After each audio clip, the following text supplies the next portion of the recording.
Hello दोस्तों हम MPPSC 2022 का प्रीलिम्स का क्वेश्चन पेपर डिस्कस कर रहे थे और हमने जो 50 क्वेश्चन है वो डिस्कस कर लिए थे। ये सेकंड पार्ट है इस वीडियो का। ठीक है, लास्ट 50 क्वेश्चन पिछले 50 क्वेश्चन डिस्कस कर लिए और ये अगले 50 क्वेश्चन अभी हम डिस्कस करने वाले हैं। तो चलिए शुरू करते हैं। क्वेश्चन 51 लिखा हुआ है, in terms of gross production of coal what is the rank of Madhya Pradesh in India. Question में लिखा हुआ है कि जो कोल है मतलब कोयला है, इसका सकल उत्पादन या ग्रॉस प्रोडक्शन में मध्य प्रदेश की रैंक कौन सी है। सेकंड है, थर्ड है, फोर्थ है, फिफ्थ है। यहाँ पे सी ऑप्शन करेक्ट है, फोर्थ रैंक है ग्रॉस प्रोडक्शन ऑफ कोल। ठीक है, मध्य प्रदेश की रैंक। क्वेश्चन 52 लिखा हुआ है, which of the following districts is famous for the production of cotton and bananas. तो ये जो 4 डिस्ट्रिक्ट दिए गए हैं, तो यहाँ पे हमको ये बताना है कि कॉटन कपास और बनाना मतलब केला के लिए कौन से जो डिस्ट्रिक्ट हैं वो फेमस हैं। तो मंदसौर, शहडोल, सतना, बुरहानपुर। यहाँ पे डी ऑप्शन करेक्ट है, बुरहानपुर डिस्ट्रिक्ट फेमस है कॉटन और बनाना के लिए। क्वेश्चन 53 लिखा हुआ है, which of the following tribes is often addressed as Khutia Patel with respect. मतलब क्वेश्चन में बोला जा रहा है कि खुटिया पटेल करके किसको बोला जाता है, मतलब कौन सी ट्राइब्स के जो रहती है उसको इस तरह से एड्रेस किया जाता है, इस नाम से उसको संबोधित किया जाता है, खुटिया पटेल। सहरिया, बैगा, भूमिया या डी ऑप्शन है आपका नन ऑफ दी एबव। तो जो 53 है सहरिया ट्राइब्स है। ठीक है, तो उसको खुटिया पटेल करके बोला जाता है। क्वेश्चन 54 लिखा हुआ है, as per the 2011 census of India, which district of Madhya Pradesh has the least production density।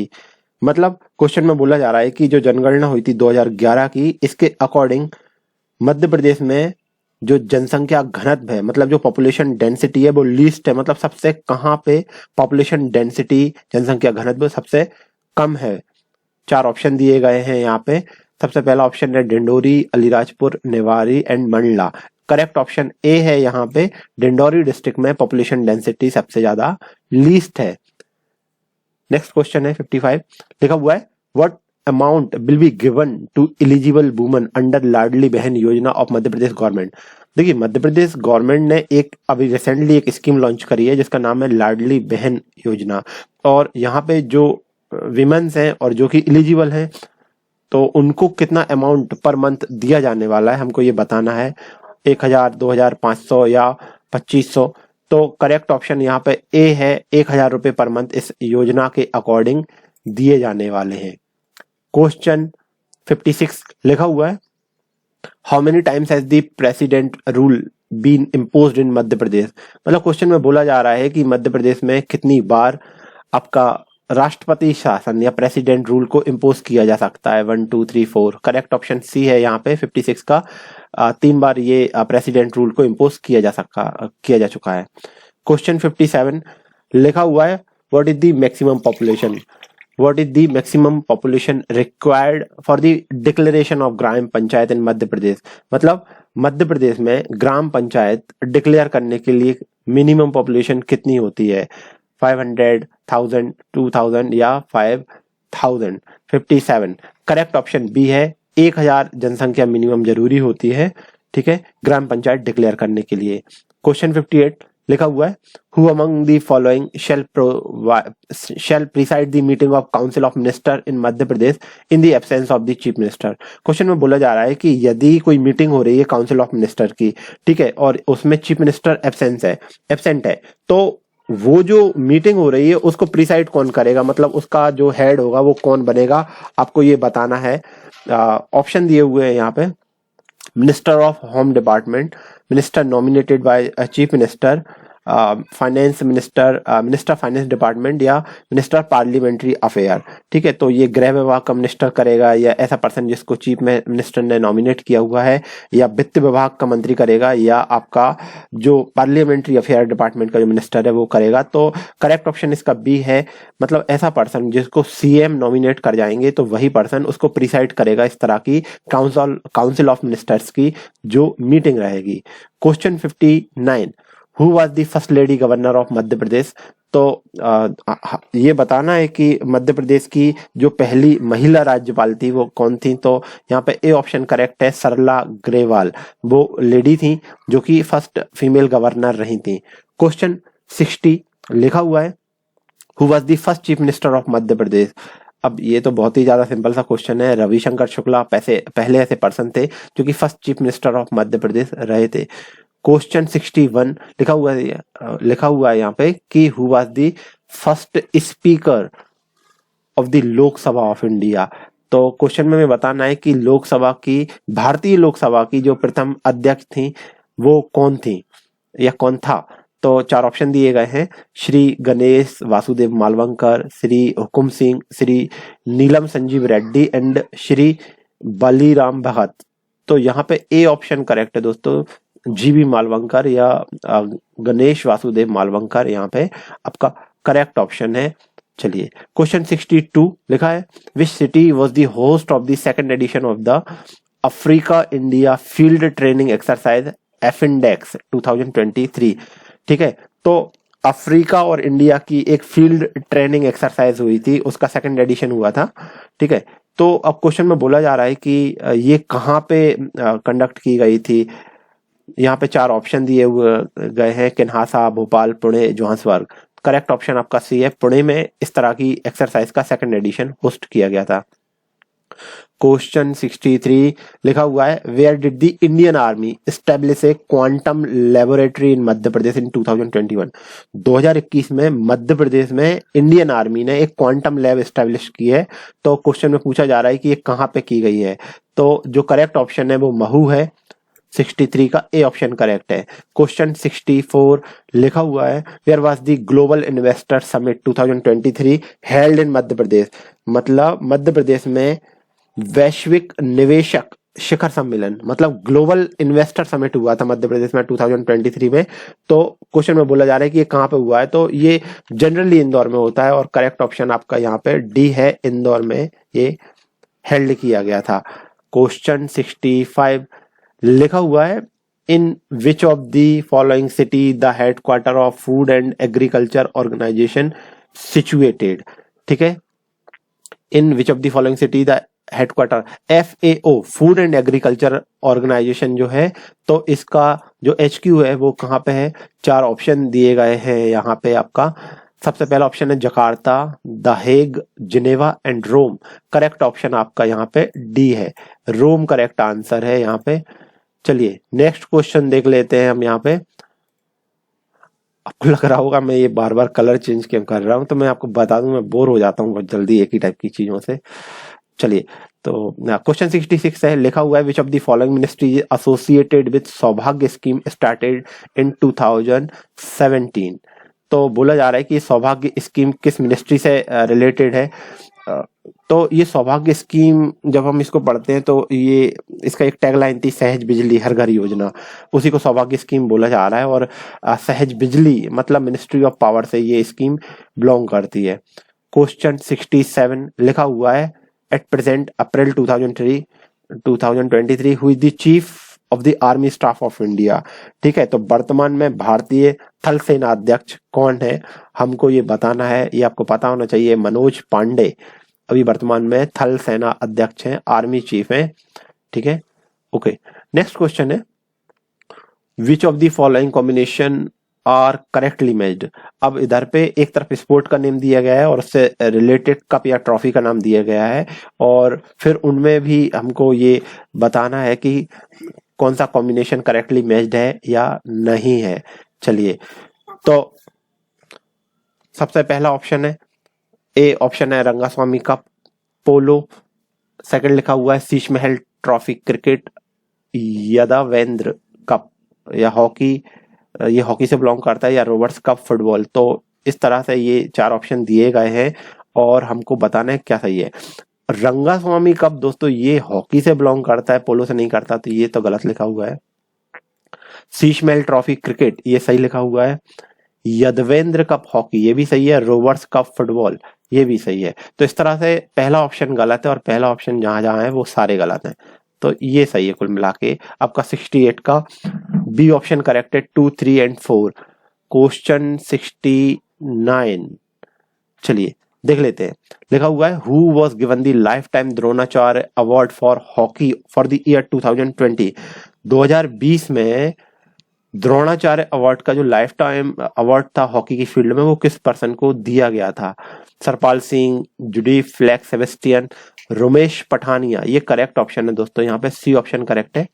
Question 70 लिखा हुआ है who among the following won the golden ball award in FIFA world cup 2022।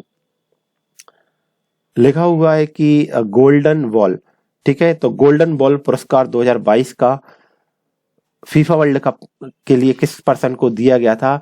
और यहाँ पे 4 ऑप्शन दिए गए हैं, Luka Modric, Lionel Messi, Ronaldo and Diego Forlan. तो सी ऑप्शन यहाँ पे करेक्ट है 70 का, रोनाल्डो को दिया गया था गोल्डन बॉल अवार्ड। चलिए नेक्स्ट क्वेश्चन है, लिखा हुआ है who presides over the committee constituted for the appointment of members of the state human right commission. मतलब स्टेट ह्यूमन राइट कमीशन के अपॉइंटमेंट के लिए जो कमिटी होती है, तो वो जो कमिटी होती है उसको प्रिसाइड कौन करता है, मतलब उसका हेड कौन करता है, उसका अध्यक्ष कौन होता है, हमें ये बताना है।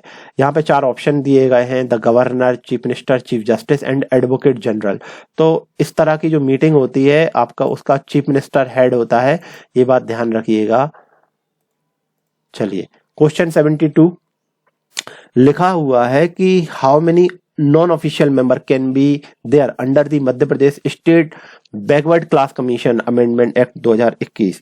मतलब राज्य पिछड़ा वर्ग आयोग या जो बैकवर्ड कमीशन होता है, तो इसमें अमेंडमेंट की गई थी इस एक्ट में, ठीक है, Madhya Pradesh state backward class commission amendment act 2021। तो अमेंडमेंट करने के बाद अब इसमें ये बोला जा रहा है कि इस तरह की जो स्टेट बैकवर्ड क्लास कमीशन होता है तो उसमें नॉन ऑफिशियल मेंबर कितने हो सकते हैं? तो यहाँ पे 3, 4, 5, सी ऑप्शन करेक्ट है, 5 मेंबर होते हैं यहाँ पे।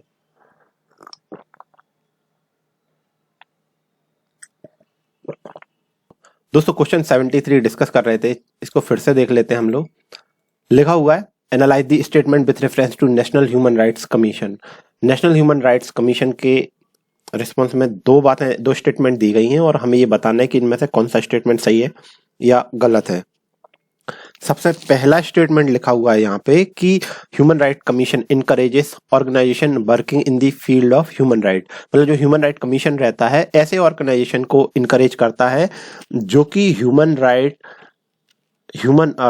इनकरेज कर रहे हैं। Human right commission encourages organisation working in the field of human right. मतलब ह्यूमन राइट कमीशन ऐसे ऑर्गेनाइजेशन को इनकरेज करता है जो कि ह्यूमन राइट्स की फील्ड को, ठीक है, उस दिशा में काम कर रहे होते हैं। तो ये बात सही लिखी हुई है दोस्तों। सेकंड लिखा हुआ है the work of the commission is also to conduct research in the field of human right. मतलब ह्यूमन राइट कमीशन का ये काम होता है कि वो रिसर्च करता है इन the field of human rights. तो ये बात भी सही है। तो यहाँ पे 73 के दोनों ऑप्शन करेक्ट हैं, both statement first and second is are true. Next question देख लेते हैं।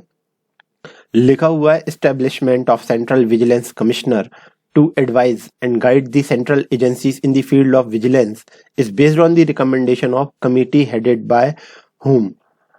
अब जो सीवीसी है, सेंट्रल विजिलेंस कमिश्नर, ठीक है, to advise and guide the central agencies in the field of vigilance based on the recommendation of committee headed by whom. लिखा हुआ है कि जो केंद्रीय सतर्कता आयोग या जो सीवीसी थी, ठीक है, तो ये किस कमेटी की रिकमेंडेशन पे मतलब एस्टेब्लिश किया गया था? लिखा हुआ है कि सतर्कता के क्षेत्र में, पहले हिंदी में बता दूं, सतर्कता के क्षेत्र में केंद्रीय एजेंसीज को सलाह एवं मार्गदर्शन देने हेतु सीवीसी को एस्टेब्लिश किया गया था। और जो सीवीसी को एस्टेब्लिश किया गया था तो वो किस कमेटी की रिकमेंडेशन पे ऐसा किया गया था? तो यहाँ पे आपका बी ऑप्शन करेक्ट है, संथानम कमेटी की रिकमेंडेशन पे सीवीसी बनाया गया था, जिसका काम रहता है कि जो सेंट्रल एजेंसीज रहती हैं तो वो उनको एडवाइज और गाइड करता है। क्वेश्चन 75 देख लेते हैं।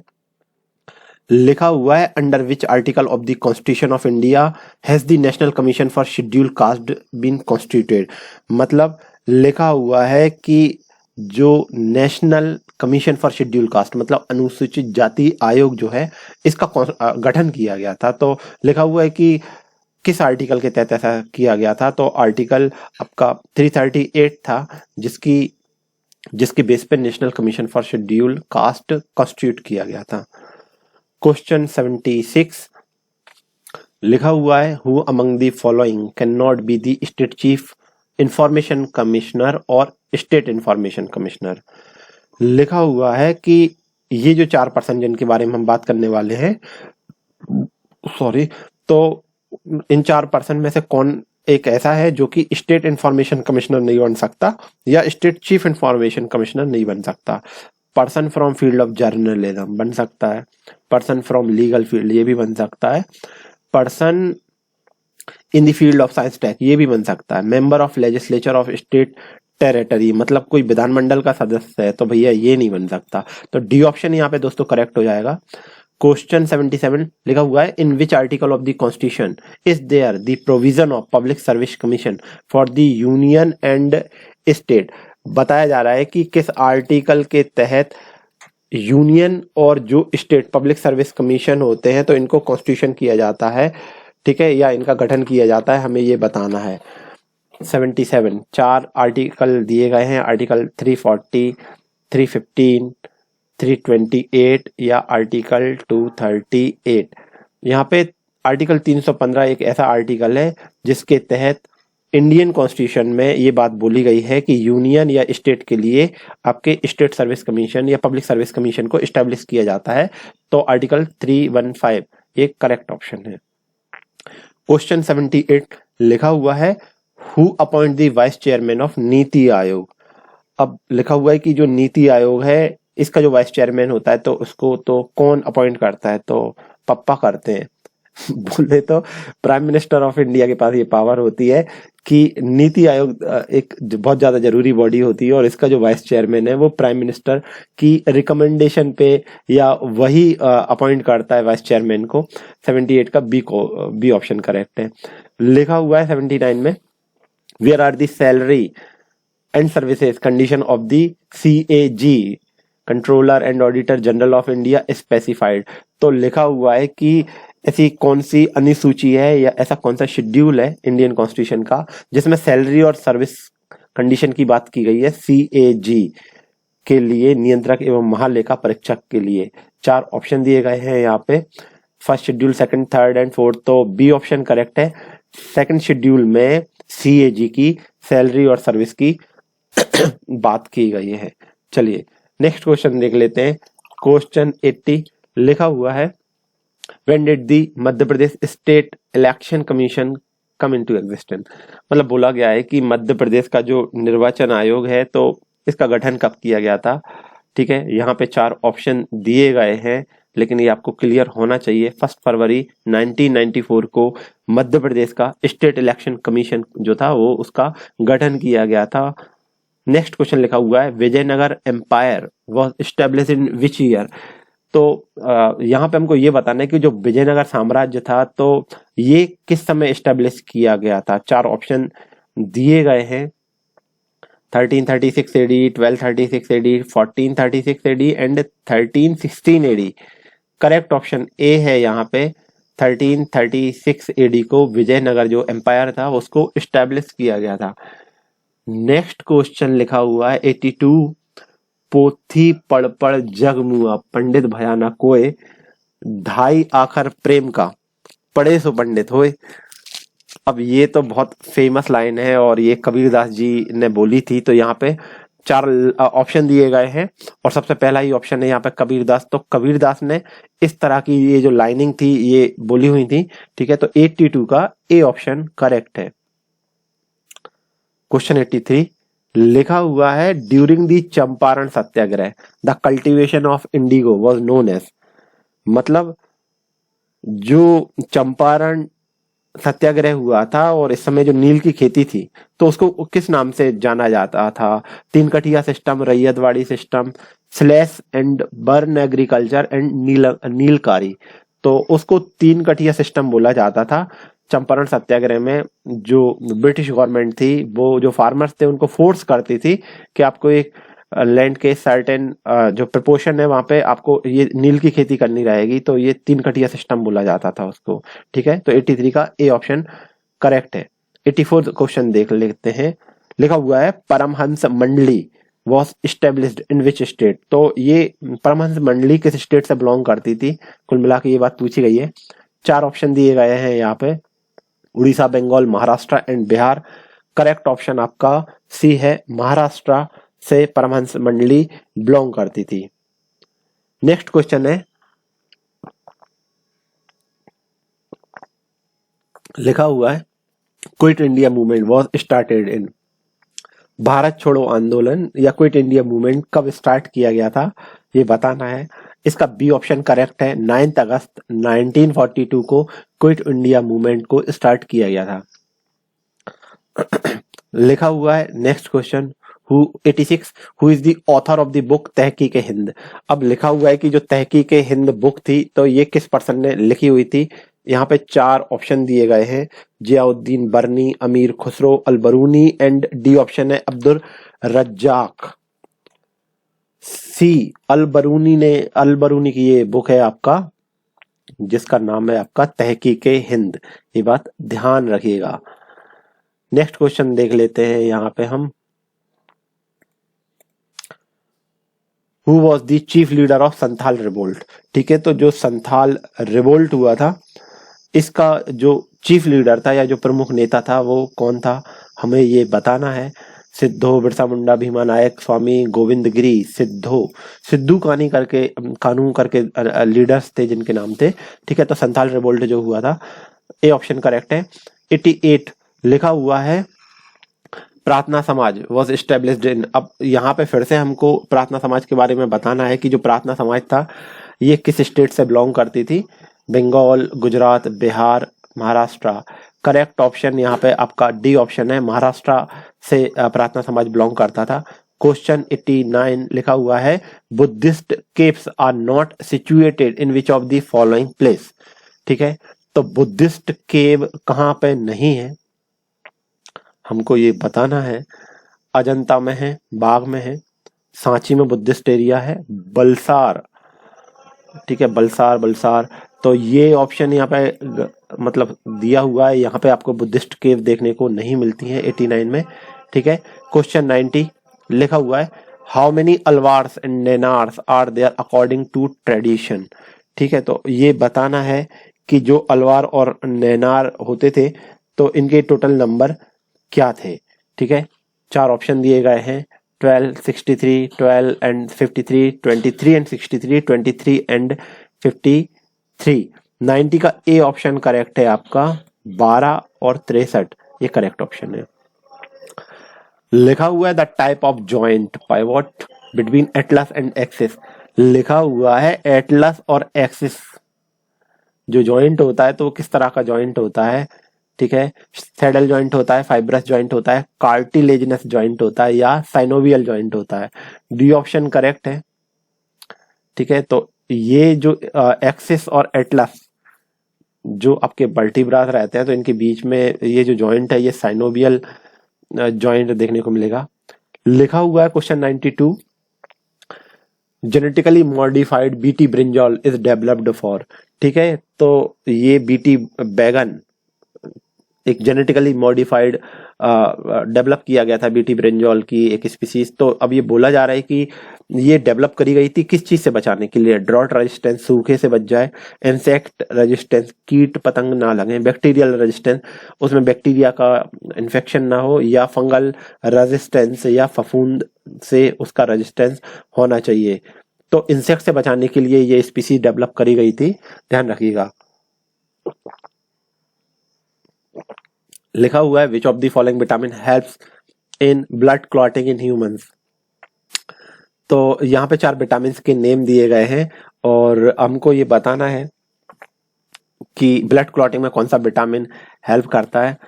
तो जब मैं ये पढ़ाता हूँ मैं इसको एक ट्रिक से याद रखता हूँ, ये थोड़ा मुझे टाइप करने में प्रॉब्लम हो रही है, आप ध्यान रखिएगा। खून में विटामिन के आता है, तो विटामिन के ब्लड क्लॉटिंग के लिए रिस्पॉन्सिबल होता है, ध्यान रखिएगा। क्वेश्चन 94 लिखा हुआ है which pollution causes itai disease in human beings. ठीक है, तो मनुष्यों में इटाई जो रोग होता है, बीमारी होती है, तो ये किस चीज के पोल्यूशन के कारण होती है। 4 ऑप्शन दिए गए हैं यहाँ पे, mercury, cadmium, arsenic and nitrate pollution. तो करेक्ट ऑप्शन आपका बी है यहाँ पे, कैडमियम के पॉल्यूशन के कारण इटाई डिसीज होती है। Question 95, as per the Food Safety and Standard Act 2006, which of the following mark is made mandatory on all processed fruit products sold in the country। बोला जा रहा है कि food safety and standard act 2006 एक अधिनियम था, तो अब बोला जा रहा है कि इसके अकॉर्डिंग ये मैंडेटरी कर दिया गया है कि जितना भी प्रोसेस्ड फ्रूट प्रोडक्ट है हमारी कंट्री में उसके ऊपर मार्किंग करना जरूरी है। तो अब ये कौन सी मार्किंग करना जरूरी है, कौन सा चिन्ह लगाना जरूरी है। ऑप्शन ए है FPO, ये गलत लिखा हुआ है। ठीक है, नहीं, ये गलत नहीं लिखा हुआ है, सॉरी। ठीक है, FPO फूड प्रोसेसिंग से ही जुड़ा हुआ है इसका फुल फॉर्म, तो ये सही लिखा हुआ है, सॉरी। ISI तो हो नहीं सकता। BEE, bureau of energy efficiency, ये ऑप्शन भी गलत है। ISI का हॉलमार्क प्रोसेस्ड प्रोडक्ट पे, ये भी आप लगा नहीं सकते, हॉलमार्क भी नहीं हो सकता। FPO, ठीक है, तो FPO ही सही ऑप्शन है, सॉरी। यहाँ पे ए ऑप्शन करेक्ट है, ध्यान रखिएगा। क्वेश्चन लिखा हुआ है 96, आयुष एक एक्रोनिम है, तो इसमें बोला जा रहा है कि आयुष का फुल फॉर्म क्या होता है। आयुर्वेद, योगा, नेचुरोपैथी, यूनानी, सिद्धा, होम्योपैथी, ये सही लिखा हुआ है। एलोपैथी, देखिए आयुष में कभी भी एलोपैथ नहीं होते हैं, तो जहां जहां पे एलोपैथ है वो तो हो ही नहीं सकता। ये एलोपैथ लिखा हुआ है, ये एलोपैथ लिखा हुआ है और ये एलोपैथ लिखा हुआ है, मतलब ये तीनों ऑप्शन गलत हैं। ए ऑप्शन यहाँ पे करेक्ट है। क्वेश्चन 97 लिखा हुआ है the area that act as a boundary or transition zone between two ecosystem known है। अब दोस्तों ये बोला जा रहा है कि जो दो इकोसिस्टम है इनके बीच का जो एरिया होता है, ठीक है, तो इसको क्या बोलते हैं, इसको बोला जाता है इकोटोन। क्या बोलते हैं, इकोटोन। डी ऑप्शन यहाँ पे करेक्ट है 97 का। क्वेश्चन 98 लिखा हुआ है which of the following regions of our country is known as hot spot of biodiversity. ठीक है, तो बायोडाइवर्सिटी का जो हॉट स्पॉट रहता है वो हमारी कंट्री के किस एरिया को बोला जाता है। थार डेजर्ट, वेस्टर्न घाट, ईस्टर्न घाट, डेक्कन प्लेटो।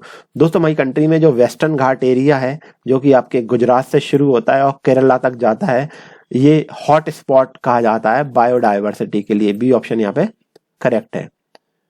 नेक्स्ट क्वेश्चन है कि विंड की जो वेलोसिटी है इसको किससे मेजर करा जाता है। एनियोमीटर एक डिवाइस होता है, ठीक है, तो इससे विंड की वेलोसिटी को मेजर करा जाता है। और आज का लास्ट क्वेश्चन है, लिखा हुआ है IIFM Indian institute of forest management, ये कहां पे सिचुएटेड है।